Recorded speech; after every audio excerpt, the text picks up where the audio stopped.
pada abad ke-13 hingga ke-17. Ditandai dengan berdirinya berbagai kesultanan Islam seperti Sunda Pasai, Aceh Darussalam, Malaka, Demak, Banten, Ternate, dan Goa. Namun, penyebaran Islam tidaklah seragam dan linear. Setiap negara atau wilayah di Asia Tenggara memiliki konteks historis, politik, dan sosial juga budaya yang berbeda-beda. Sehingga karakter penerimaan dan perkembangan Islam pun bervariasi. Di Indonesia, Malaysia, dan Brunei Darussalam, Islam menjadi fondasi utama identitas nasional. Sebaliknya, di Thailand, di Thailand Selatan, Filipina Selatan, dan Myanmar Barat, komunitas Muslim seringkali terpinggirkan dalam beberapa negara bangsa modern yang cenderung sentralistik dan homogen.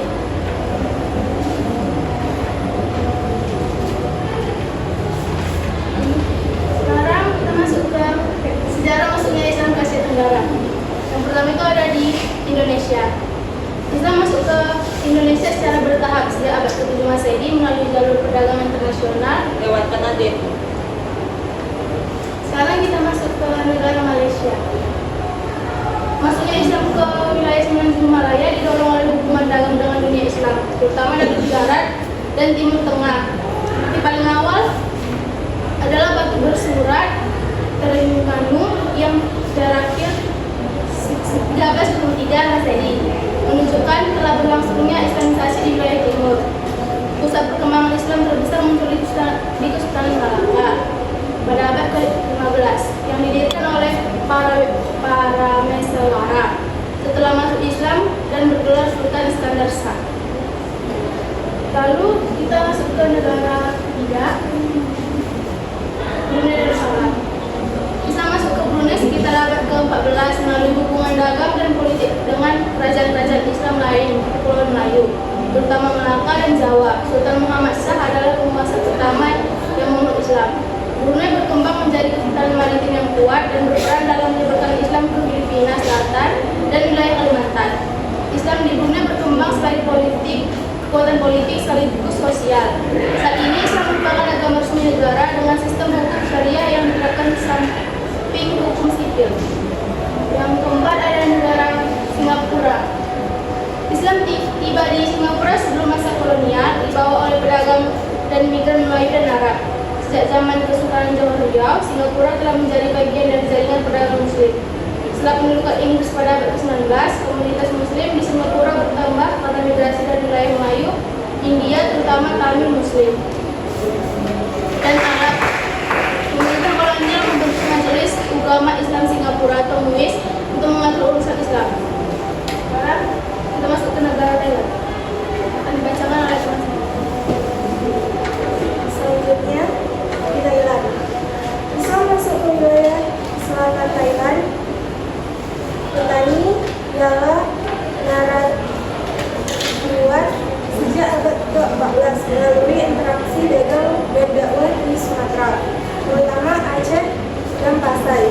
Kerajaan petani menjadi kerajaan Islam penting di Semenanjung hingga ditaklukkan oleh Siam di Thailand pada abad ke-18. Masyarakat Melayu Muslim di Thailand Selatan memiliki integrasi yang kuat dan berbeda dari mayoritas lainnya. Konflik etno-religius menunjukkan akibat kebijakan asimilasi nasionalisme Thai yang menunjukkan identitas Islam Melayu. Islam juga tersebar di Bangkok dan provinsi utara oleh migran Muslim dari India, Persia, dan Tiongkok. Namun, Muslim Selatan petani tetap menjadi kelompok paling signifikan secara historis dan politis. Yang keenam, Filipina. Islam masuk ke Filipina pada abad ke-14, terutama ke wilayah selatan seperti Mindanao dan Sulu, dibawa oleh ulama dan bangsawan dari Sumatera dan Borneo. Syarif bangsawan dari Johor merupakan tokoh utama dalam Islamisasi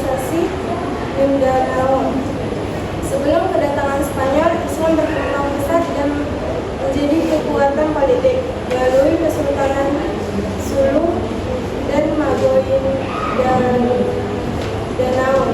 Namun, kolonialisme Katolik oleh Spanyol memaksa umat Islam mundur ke selatan, menciptakan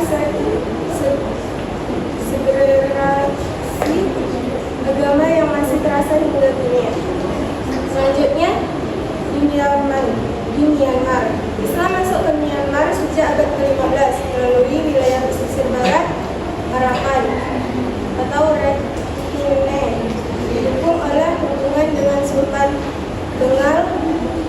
Komunitas Muslim Rohingya berkembang di wilayah ini sebagai bagian dan jaringan perdagangan Samudra Hindia. Selanjutnya, di Kamboja.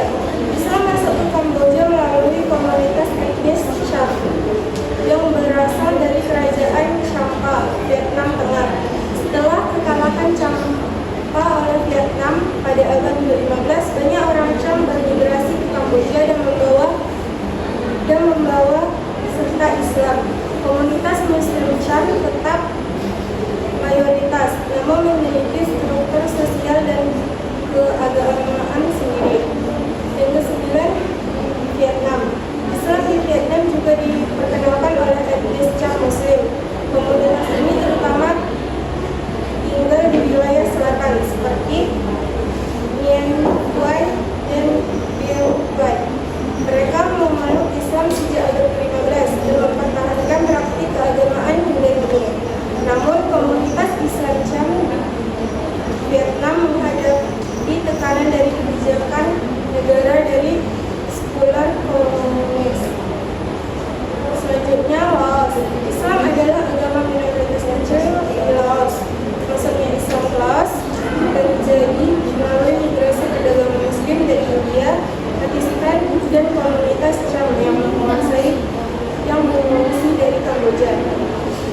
Muslim Laos tinggal di kota-kota besar seperti Vientiane dan Luang Prabang, namun jumlah mereka sangat kecil. Pemerintahan Laos mengizinkan praktik agama Islam, tetapi dalam batas yang ketat dan tidak ada pengaruh signifikan dalam sejarah politik negara ini.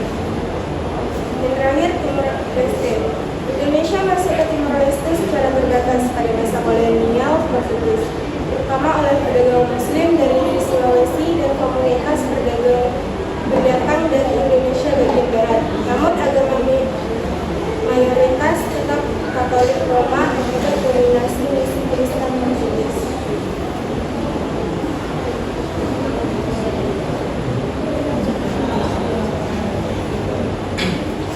Lalu kita masuk proses penyebaran Islam di Asia Tenggara.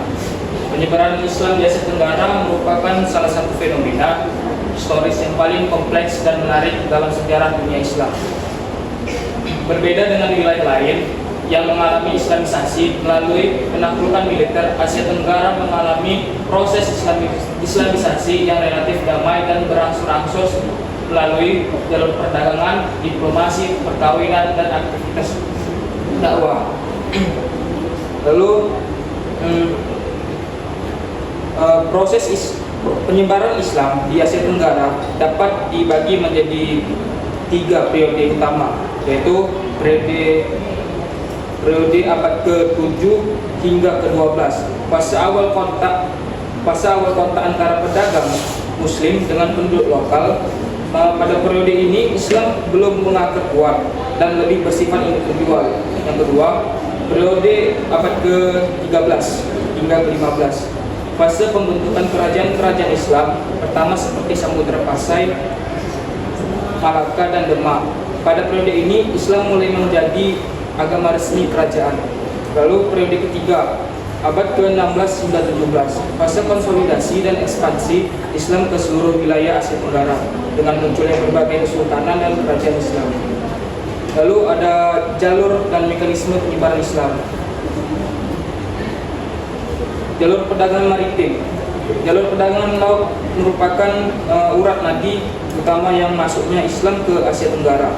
Jaringan perdagangan Samudra Hindia telah menghubungkan wilayah Asia Tenggara sebagai dunia Islam sejak abad ke-7.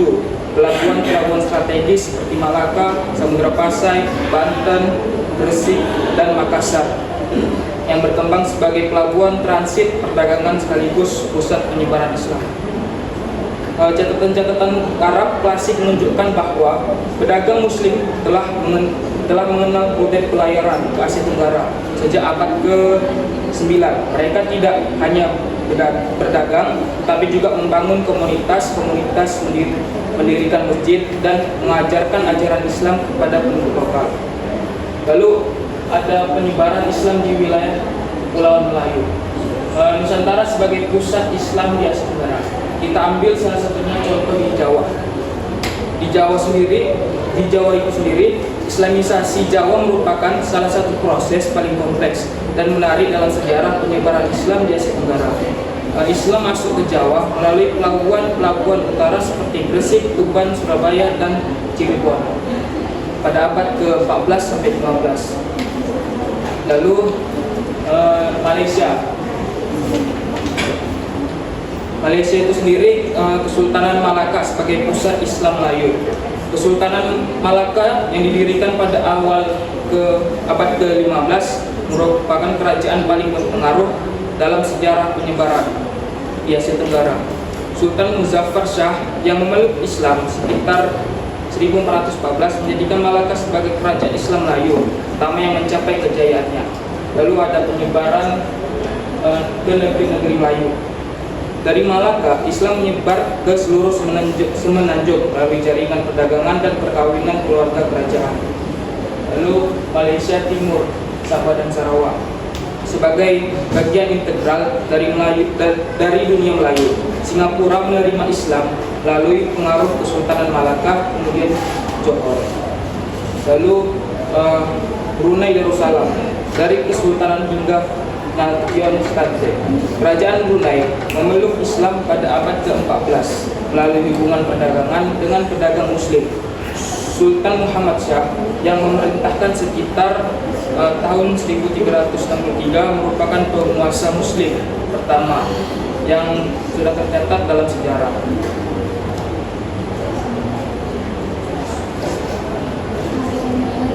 Lalu ada penyebaran Islam di daratan Asia Tenggara. Yang pertama itu adalah Thailand. Thailand Selatan, warisan kerajaan Pattani. Penyebaran Islam di Thailand memiliki karakteristik unik karena terjadi di negara mayoritas penduduknya beragama Buddha.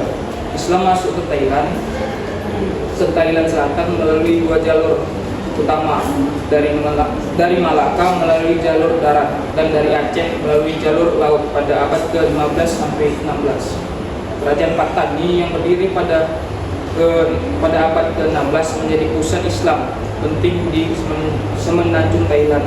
Kerajaan ini didirikan oleh seorang putri yang memeluk Islam dan kemudian mengembangkan kerajaan Islam yang makmur.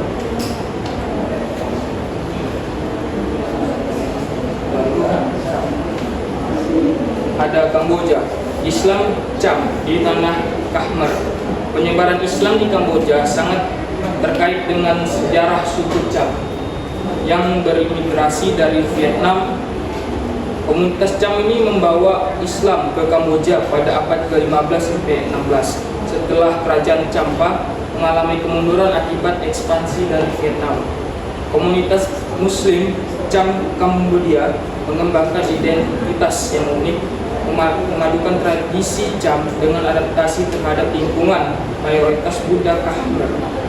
Mereka menetapkan Sungai Mekong dan daerah perbatasan dengan Vietnam. Lalu ada Vietnam, Champa dan warisan Islam. Kerajaan Champa dan Islamisasi. Kerajaan Champa ini menguasai pantai timur Indonesia memeluk Islam pada abad ke-15 sampai 16 melalui kontak dengan perdagangan Muslim dari Malaka, Aceh dan Gujarat. Lalu ada Myanmar, Islam Tanah Emas. Penyebaran Islam di Myanmar memiliki kompleksitas tersendiri karena melibatkan berbagai kelompok etnis dan periode sejarah yang berbeda. Islam masuk ke Myanmar melalui beberapa jalur, yaitu dari pedagang dari Bengal dan Arab pada abad ke-15-16, tentara Muslim yang mengabdi pada Raja-Raja Burman dan migrasi dari wilayah Muslim tetangga. Lalu Laos, Islam minoritas di negeri sejuta gajah. Islam masuk ke Laos terutama melalui komunitas Cham yang bermigrasi dari Kamboja dan Vietnam. Jumlah Muslim di Laos relatif kecil. Sebagian besar adalah etnis Cham yang menetap di wilayah selatan negara sepanjang sungai Mekong. Lalu ada penyebaran Islam di Filipina, yaitu ada Sulu, gerbang Islam Filipina. Islam masuk ke Filipina melalui perdagangan dan pendakwah dari Borneo, Malaka, dan Johor pada abad ke-14 sampai 15. Sulu menjadi pusat Islam pertama di Filipina dengan berdirinya Kesultanan Sulu pada tahun 1405 oleh Raja Baguinda. Kesultanan Sulu berkembang menjadi kekuatan maritim yang menguasai jalur perdagangan antara Borneo, Mindanao, dan pulauan sekitarnya. Lalu adapun faktor ekonomi perdagangan sebagai motor Islamisasi yang dijelaskan oleh rekan saya. Oke, selanjutnya di sini kita akan membahas faktor-faktor pendukung penyebaran agama Islam. Oke, yang pertama itu faktor ekonomi. Ekonomi yang memfasilitasi penyebaran Islam menciptakan jaringan pelabuhan-pelabuhan perdagangan di pelabuhan Muslim. Selanjutnya, sistem ekonomi Islam yang adil dan transparan termasuk larangan riba menarik minat penguasa dan pedagang lokal untuk memeluk Islam. Selanjutnya yang kedua itu faktor politik. Banyak penguasa lokal yang memeluk agama Islam untuk memperkuat posisi politik mereka dalam jaringan perdagangan internasional. Memeluk Islam memberikan akses ke jaringan perdagangan Muslim yang lebih luas dan dukungan dari kerajaan-kerajaan Islam yang sudah mapan. Perkawinan politik antara penguasa lokal dengan keluarga Muslim juga mempercepat penyebaran Islam. Selanjutnya, yang ketiga itu faktor sosial dan budaya. Islam menawarkan sistem sosial yang egaliter yang menarik bagi masyarakat yang sebelumnya mengenal sistem kasta atau stratifikasi sosial yang kaku. Konsep umat dalam Islam memberikan identitas baru yang melampaui batas-batas etnis dan sosial. Ajaran Islam yang mudah dipahami dan tidak memerlukan ritual yang rumit memudahkan penerimaan dalam masyarakat. Selanjutnya yang terakhir itu keempat, faktor keagamaan. Para sufi dan ulama yang datang ke Asia Tenggara menggunakan pendekatan dakwah yang bijaksana dan toleran. Mereka tidak memaksakan perubahan mendadak, tetapi secara bertahap memperkenalkan ajaran Islam. Penggunaan bahasa lokal, seni, dan budaya dalam dakwah membuat Islam lebih mudah diterima oleh masyarakat.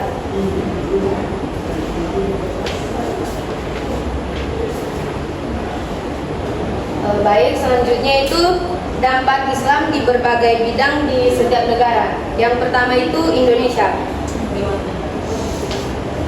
Selanjutnya Malaysia.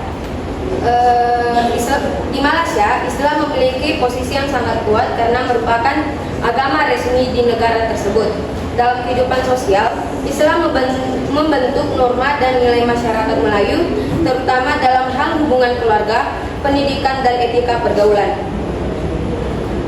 Pengaruh budaya Islam terlihat dalam arsitektur pakaian tradisional mereka seperti baju kurung serta dalam kesastraan dan festival keagamaan. Selanjutnya yang ketiga itu Brunei Darussalam. Brunei menerapkan hukum syariah secara menyeluruh dan menjadikan Islam sebagai dasar dalam penyelenggaraan negara. Dampaknya, dalam bidang sosial, masyarakat hidup dalam norma yang sangat berlandaskan agama, termasuk dalam sistem pendidikan yang mengintegrasikan ajaran agama Islam sejak dini. Selanjutnya itu yang keempat, Thailand. Meskipun kita tahu Thailand secara umum merupakan negara Buddha, wilayah selatan Thailand dihuni oleh komunitas Muslim Melayu yang signifikan. Di wilayah ini, Islam berperan penting dalam kehidupan sosial. Dengan masjid menjadi pusat kegiatan masyarakat dan pendidikan Islam, dilestarikan melalui pesantren dan madrasah. Politik di wilayah ini cukup kompleks karena adanya ketegangan antara identitas Islam Melayu dan kebijakan sentralisasi pemerintah Thailand. Selanjutnya itu Filipina. Islam telah hadir di Filipina sebelum kedatangan bangsa Spanyol, khususnya di wilayah selatan seperti Mindanao, Sulu, dan Basilan. Secara sosial, komunitas Muslim di sana hidup dengan nilai-nilai Islam yang kuat dan organisasi Islam yang berperan besar dalam bidang pendidikan serta pelayanan sosial. Oke, selanjutnya itu Singapura. Meskipun agama Islam itu bukan mayoritas di Singapura, Islam tetap memainkan peran yang cukup penting dalam kehidupan sosial komunitas Melayu Muslim. Secara sosial, Islam memperkuat solidaritas komunitas melalui lembaga seperti MUIS atau Majelis Agama Islam Singapura yang mengatur urusan keagamaan dan sosial. Selanjutnya itu Myanmar. Islam di Myanmar dihadapi dengan tantangan besar, terutama bagi komunitas Rohingya yang menjadi korban diskriminasi. Namun di dalam bidang sosial, umat Islam tetap membentuk komunitas yang solid, terutama di kota-kota besar seperti Yangon dan Mandalay. Oke, selanjutnya itu Vietnam. Dalam aspek sosial, komunitas Muslim di Vietnam ini mempertahankan identitasnya dengan hidup dalam kelompok yang erat dan menjalankan ajaran Islam dalam kehidupan sehari-hari. Politik di Vietnam yang komunis membuat ekspresi agama cukup terbatas, namun umat Islam tetap diberi ruang untuk menjalankan ibadah secara terbatas. Selanjutnya Laos. Jumlah umat pemeluk agama Islam di Laos cukup sangat kecil, namun tetap eksis dan membentuk komunitas di ibu kota Vientiane. Dalam kehidupan sosial, mereka menjaga praktik Islam dalam komunitas kecil yang erat dengan masjid sebagai pusat kegiatan. Politik di Laos yang cukup otoriter membatasi ruang ekspresi agama secara umum, namun Islam tetap mendapatkan pengakuan walaupun secara terbatas. Selanjutnya Kamboja. Islam di Kamboja terutama dianut oleh komunitas Muslim Cham. Dalam bidang sosial, mereka hidup berdampingan dengan masyarakat Buddha dan membangun jaringan solidaritas internal yang cukup kuat. Politik di Kamboja memberi ruang bagi keberadaan komunitas Muslim, bahkan beberapa tokoh Muslim memiliki posisi dalam pemerintahan. Selanjutnya itu Timor Leste yang terakhir. Islam merupakan agama minoritas di Timor Leste, tetapi tetap berperan dalam membentuk komunitas sosial yang beragam. Secara sosial, umat Islam hidup berdampingan dengan mayoritas Katolik dan membangun identitas keagamaan melalui pendidikan dan lembaga sosial.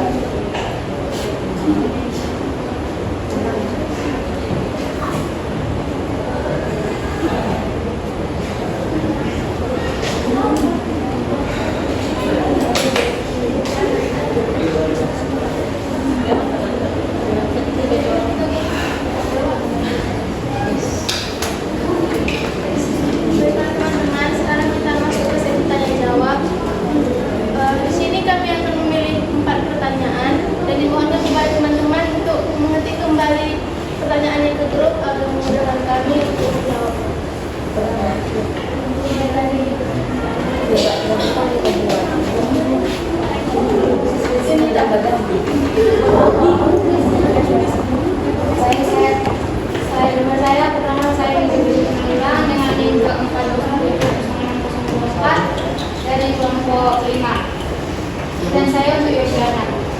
Bagaimana Islam berinteraksi dan berasimilasi dengan budaya lokal dan agama-agama yang sudah ada sebelumnya di Asia Tenggara?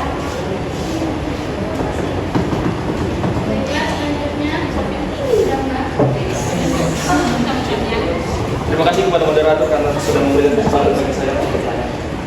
Tadi kalian kan ada menyebutkan bahwasanya penyebaran agama Islam di Filipina itu dilakukan oleh para ulama, dakwah ataupun para bangsawan. dari Sumatera dan Borneo. Kira-kira kalian bisa tidak memberikan nama tokoh dalam penyebaran tersebut, dan juga bagaimana metode ataupun cara para bangsawan dalam melakukan penyebaran agama Islam di Filipina? Apakah itu dengan mendukung atau melindungi para ulama atau menggunakan pengaruh kuasa atau politik? Sekian.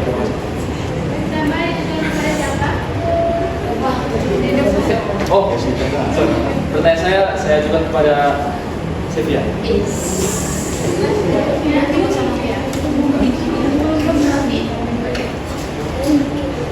kasih.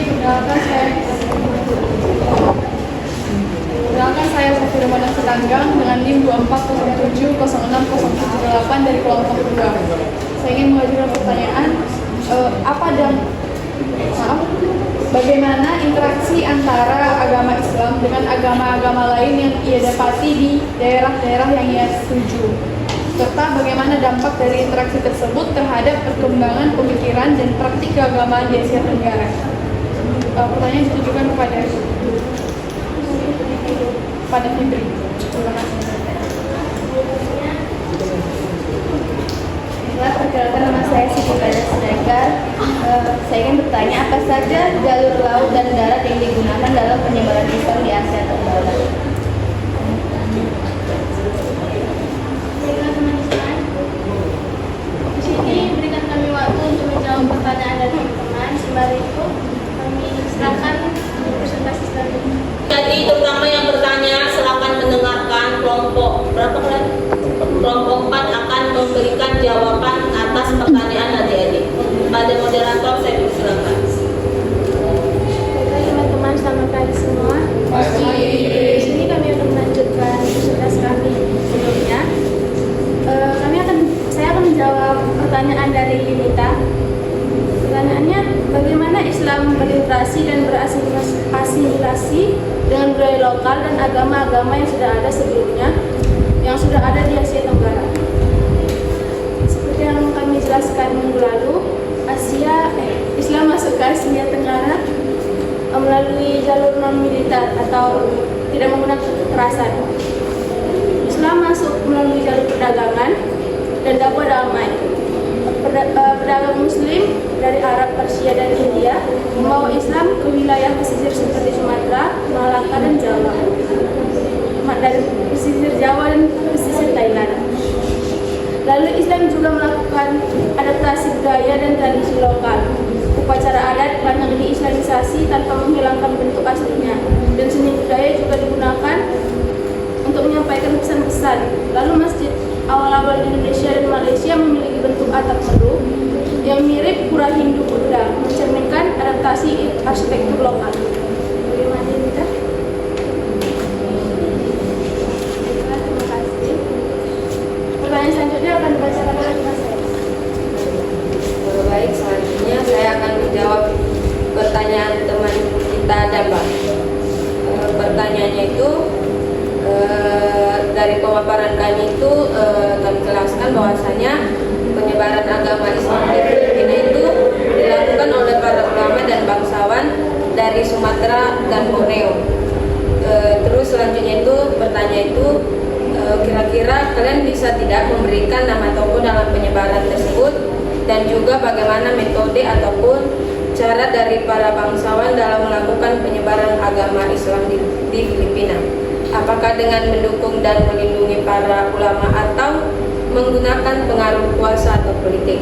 Nah, yang menjadi jawaban kami di sini itu yaitu adalah salah satu tokoh penting dalam penyebaran Islam di Filipina adalah Raja Baguinda dari Sumatera yang datang ke Pulauan Sulu pada akhir abad ke-14. Dia kemudian disusul oleh Syarif Karim Al-Makhdum yang merupakan seorang ulama dari Arab yang diduga datang melalui jalur Sumatera atau Borneo. Para bangsawan seperti Raja Baguinda menyebarkan Islam melalui dengan metode utama yang pertama yaitu dukungan terhadap ulama. Para bangsawan memberikan perlindungan dan fasilitas kepada para ulama untuk berdakwah di wilayah mereka. Ini menciptakan lingkungan yang aman dan mendukung untuk penyebaran ajaran agama Islam. Selanjutnya itu pengaruh kuasa atau politik.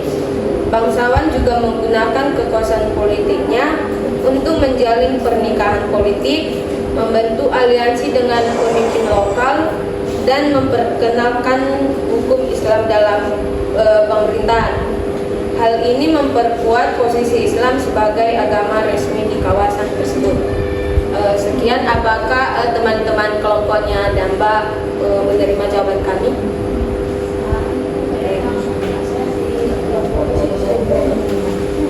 Saya akan menjawab pertanyaan dari Siti Fadila.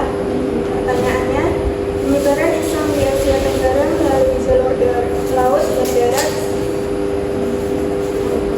Apa saja jalur laut dan darat yang digunakan dalam penyebaran Islam di Asia Tenggara? Penyebaran Islam di Asia Tenggara melalui jalur laut dan darat mencakup seluruh wilayah kawasan.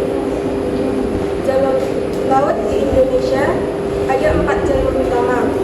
Yang pertama, Selat Malaka, jalur Gujarat, Malabar, dari India Barat ke Sumatera dan Jawa.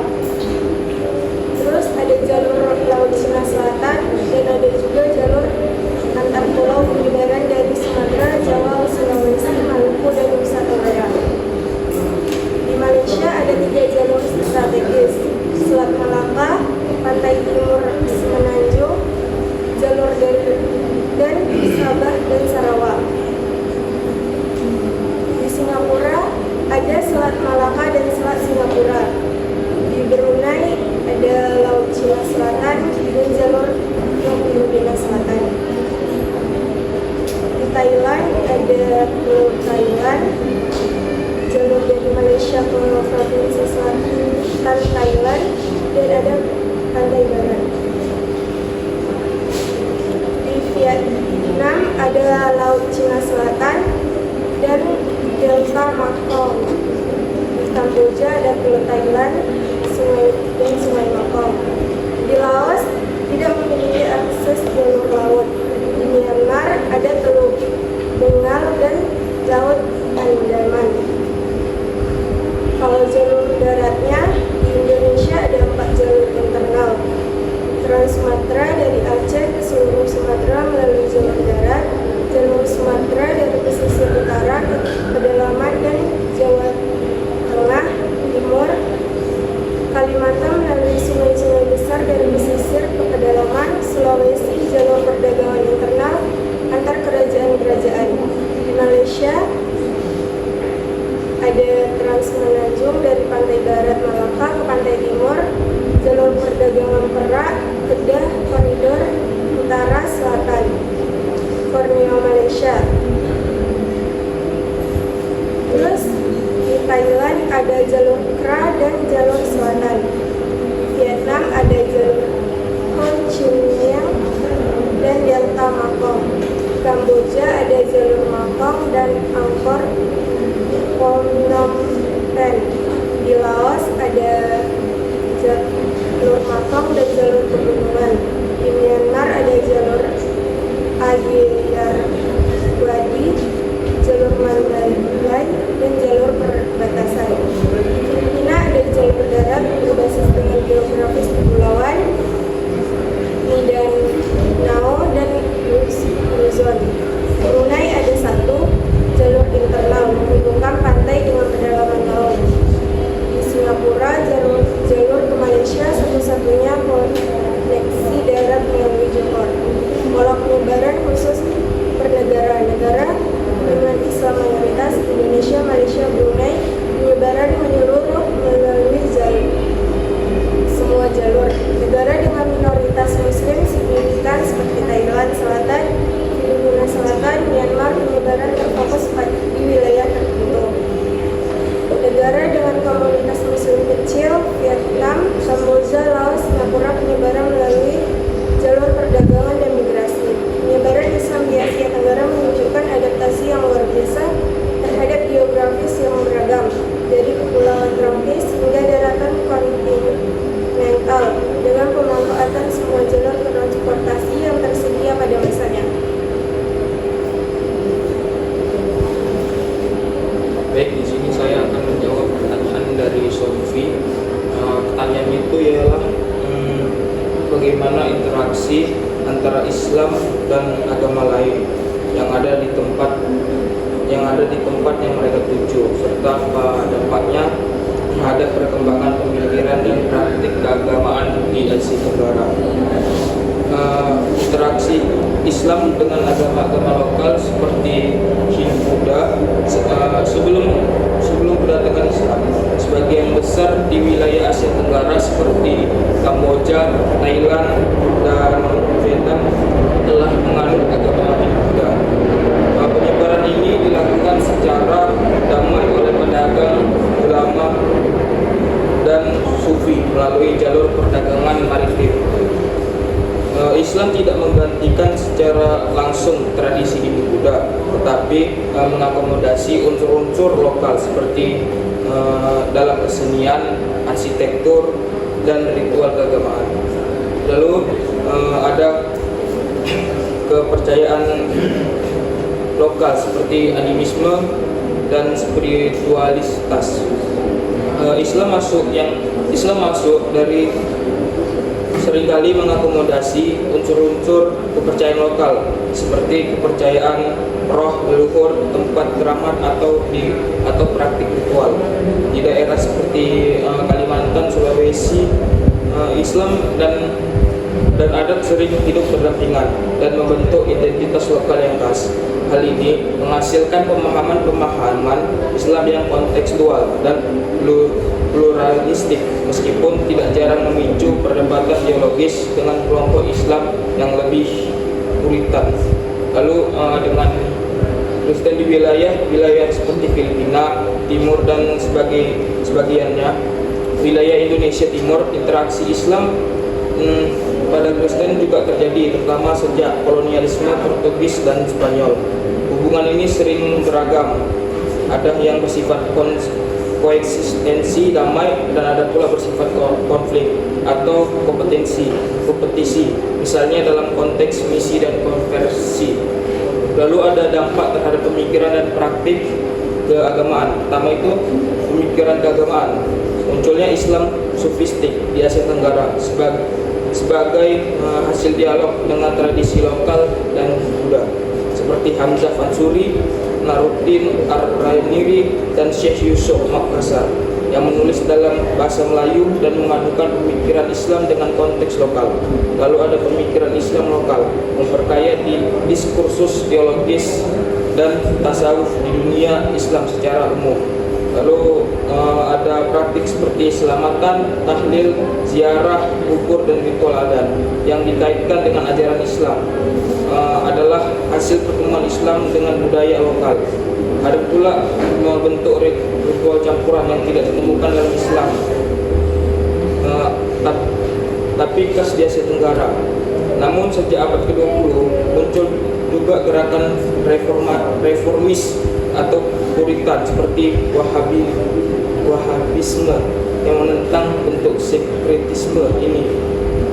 Lalu yang dapat kita simpulkan itu ialah interaksi Islam dengan keagamaan dan kepercayaan lain di Asia Tenggara menghasilkan kekayaan bentuk-bentuk Islam lokal yang khas dan pluralistik. Proses ini memberikan kontribusi penting terhadap pemikiran keagamaan yang konseptual, meskipun juga memunculkan tensi antara tradisi dan pembaruan. Di Asia Tenggara ini menjadi salah satu contoh penting dalam studi global mengenai pluralisme dan dinamika keagamaan.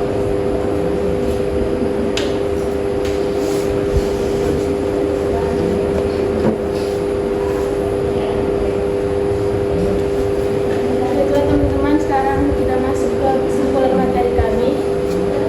Bisa masuk ke Asia Tenggara sejak abad ke-7 Masehi dan berkembang pesat hingga abad ke-17.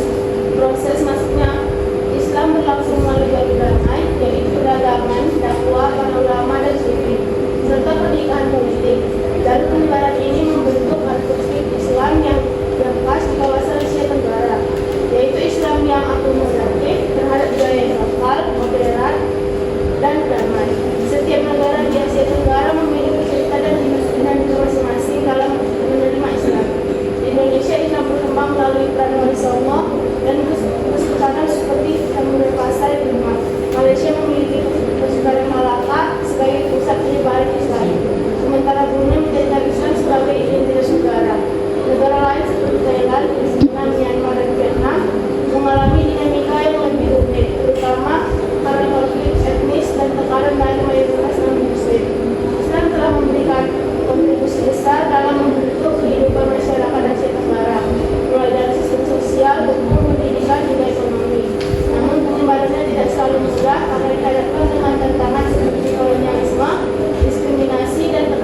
tidak akan munafik terhadap Islam.